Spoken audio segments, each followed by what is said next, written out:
আজকে আমি বানাচ্ছিলাম আলু, বেগুন, বড়ি দিয়ে পোনা মাছের ঝোল। তো পোনা মাছ ঝোল করার জন্য বাবা টাটকা পোনা মাছ এনেছিল।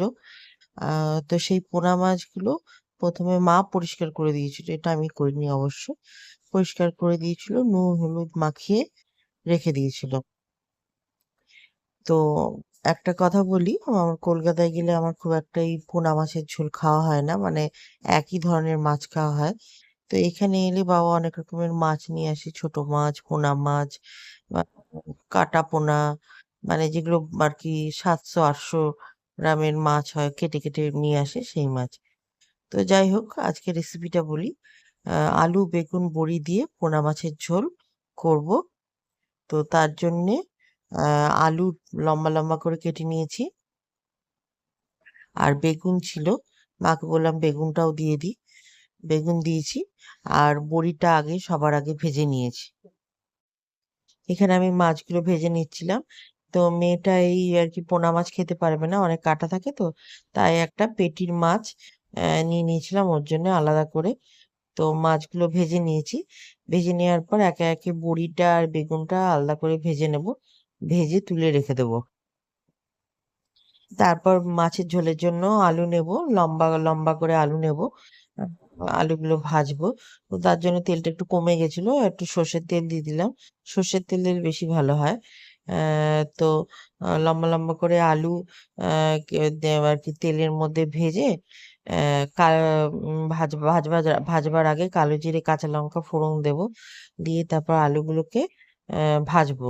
কিছুটা ভাজা হয়ে গেলে তারপর একটা বাটির মধ্যে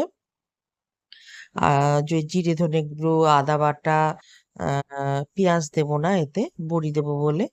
আদা বাটা, নুন হলুদ, তারপরে লঙ্কা গুঁড়ো, এইগুলো ভালো করে জলের মধ্যে গুঁড়ে ওই আলুর মধ্যে দিয়ে দেবো। আলুটাও নরম হবে। আর যে মশলাটাও আর কি গন্ধটা যাতে চলে যায় না থাকে, সেই জন্য ভালো করে কষিয়ে নেবো।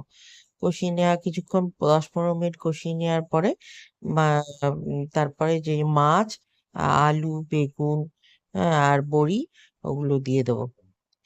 আর একটা কাঁচা লঙ্কা তো আগেই দিয়েছিলাম ফোড়নের সময়। তো মেয়েটা খায় বলে আর লঙ্কা দিইনি। নিয়ে ওগুলো দিয়ে দেবো। নিয়ে কিছুক্ষণ আরো ফোটাবো, ১৫ মিনিট মতো। ফুটে যখন একটু আর কি ঝোলটা মরে আসবে, তখন গ্যাসটা বন্ধ করে দেবো। আর নুন আর মিষ্টিটা পরিমাণ মতো দেখে নেবো। যার যেমন পরিমাণ হবে নুন মিষ্টিটা সেই রকম দিলেই হবে।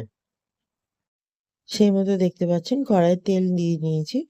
তেলটা একটু গরম হওয়ার পর কালো জিরে আর কাঁচা লঙ্কা ফোড়ন দিয়েছি। এটা একটু গরম করে নেব, কালো জিরে কাঁচা লঙ্কাটা। তারপরে একে একে আলুগুলো ছেড়ে দেবো।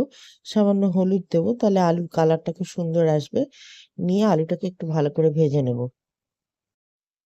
মোটামুটি ১০ মিনিট মতো আলুটাকে ভালো করে ভেজে নেওয়ার পর তারপর তার মধ্যে ওই জিরে, ধনে, আদা বাটা, লঙ্কা গুঁড়ো, হলুদ গুঁড়ো, আ যে গুলে রেখেছিলাম, টমেটো গুলে রেখেছিলাম নুন মিষ্টি দিয়ে, সেই গোলা মানে মসলাটা দিয়ে দেবো। দেওয়ার পরে ওই মসলার সাথে আলুগুলোকে আরো ১০-১৫ মিনিট মতো ভালো করে কষিয়ে নেবো। আলুটাও নরম হতে দেবো। আর মসলাটাকেও গন্ধটা যাতে না থাকে, সেই জন্য কষাবো।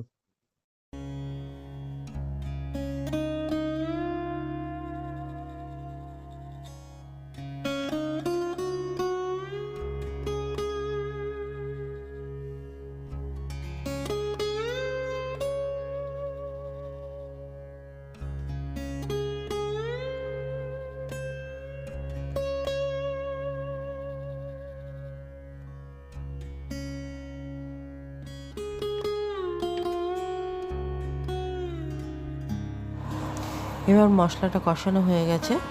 এবার হালকা উষ্ণ গরম জল আমি ঝোলের মধ্যে দিয়ে দেবো।